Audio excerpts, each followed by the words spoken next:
Dr. Kinza MBBS, MPH London UK, and I'm also Director of Overseas Health and Welfare in the Institute of International Peace Leaders. Welcome to our channel, Doctor's Talk. As you can see in my background, our topic is asthma, and we have discussed about its types, its definition, its risk factors and symptoms. So today our main aim is to get through all the preventive measures, diagnostic tests, and the treatment and care of it. What are the preventive measures? There are so many preventive measures we can do. First of all, we have to identify our allergen. It could be pollen dust, specific food, smoke and fragrances. Second one, we have to avoid the smoke and all kind of colds.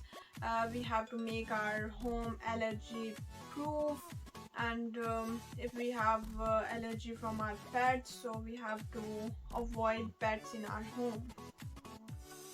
And another one, we have to consider immunotherapy shots because it depends on our immune system. We have to get a very strong immune system against this condition. And last one is we have to take the asthmatic medications, which is mostly prescribed by your doctors. And what are the diagnostic tests? Diagnostic test for this condition is LFTs, which is our lung function test or pulmonary function test. And what are the treatment plans? And how can we care of the patients? What are the treatment options available?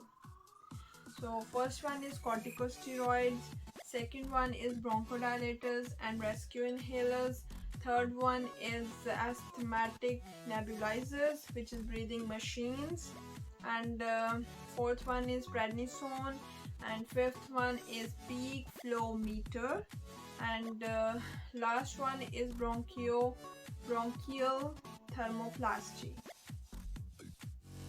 What's the bronchial thermoplasty? We have to use a gentle heat to shrink the smooth muscles of lungs. So these are all the preventive measures, diagnostic tests and treatment plan for this condition. Stay tuned with us, and please don't forget to subscribe my channel, Doctor's Talk. Thank you.